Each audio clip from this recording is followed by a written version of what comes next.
Moi, je suis née dans une famille catholique normale, entre guillemets, on va dire.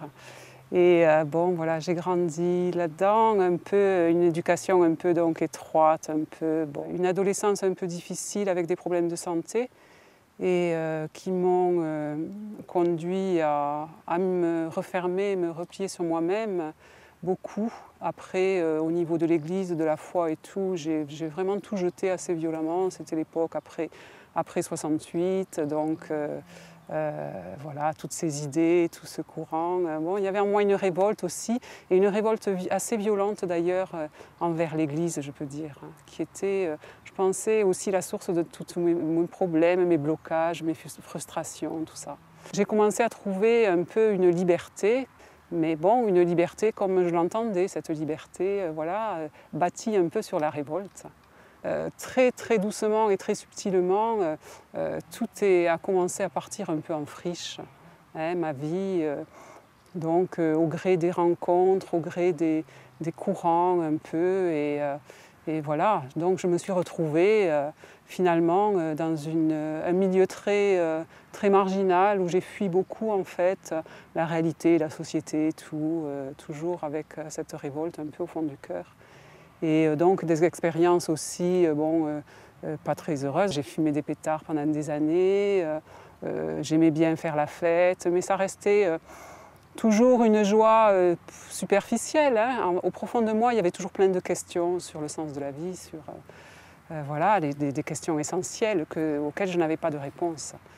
Et jusqu'à 33 ans, où j'ai vraiment touché le fond et j'ai fait une dépression. Et là, j'ai rencontré quelqu'un qui me soignait et en qui j'ai senti qu'il y avait quelque chose d'autre, une lumière que je n'avais jamais vue ailleurs. Et à un moment donné, j'étais tellement mal qu'il m'a demandé si je pouvais prendre une semaine de distance par rapport à ce que je vivais. J'étais dans un milieu très marginal et je me débattais avec plein de situations très difficiles. Et il m'a envoyé à la communauté des Béatitudes. Donc à l'époque, c'était à Saint-Martin-du-Canigou, là dans les Pyrénées. Et là, je suis arrivée avec, vraiment, j'étais très très loin de l'église à cette époque-là. J'avais tout jeté depuis longtemps et pour moi l'église, ça restait quelque chose de triste. J'avais une image de l'église mais vraiment noire. Et en plus d'un monastère, je ne vous dis pas. Alors là vraiment, pour moi, aller se mettre dans un monastère, c'était incompréhensible, quelque chose de... Et là, je suis arrivée dans ce monastère. D'abord, c'était d'une splendeur, d'une beauté incroyable. Et j'ai vu des gens qui avaient le sourire, qui avaient des jeunes, des gens beaux, des gens pleins de vie, avec vraiment une lumière dans les yeux, quelque chose que je n'avais jamais vu avant, quoi. Et alors, ça m'a vraiment choquée, quoi. J'atterrissais dans un autre monde. Pour moi, c'était... Et là, j'ai vécu quand même des choses extraordinaires. Vraiment, comment dire, chaque fois que je rentrais dans la chapelle, j'avais des paroles pour moi. Il y avait comme si tout ce qui était dit dans la prière, les frères et sœurs qui ouvraient la bouche, c'était pour moi, ça m'arrivait droit au cœur. Et c'était, donc je fondais en larmes, j'ai pas arrêté de pleurer toute la semaine, ça a été vraiment, j'étais complètement retournée. Après cette expérience, ça a été encore plus dur de retourner dans le monde parce que j'avais personne autour de moi qui partageait ça. Tout le monde était tellement loin de ça. Et je disais, j'ai rencontré quelque chose d'extraordinaire, j'essayais de partager et tout, mais il n'y avait personne autour, tout le monde me prenait pour une illuminée. Et là, je suis retournée à la communauté quelques fois et ils m'ont proposé de rester le temps que je voulais. Et là, j'ai passé 5 mois donc, à la communauté. Et pour moi, ça a été une expérience assez extraordinaire, aussi douloureuse, puisque je me suis vue pour la première fois de ma vie vraiment telle que j'étais, avec ma vie. Qu'est-ce que j'avais fait de ma vie là, à 33 ans, j'étais arrivée, j'avais rien fait de ma vie.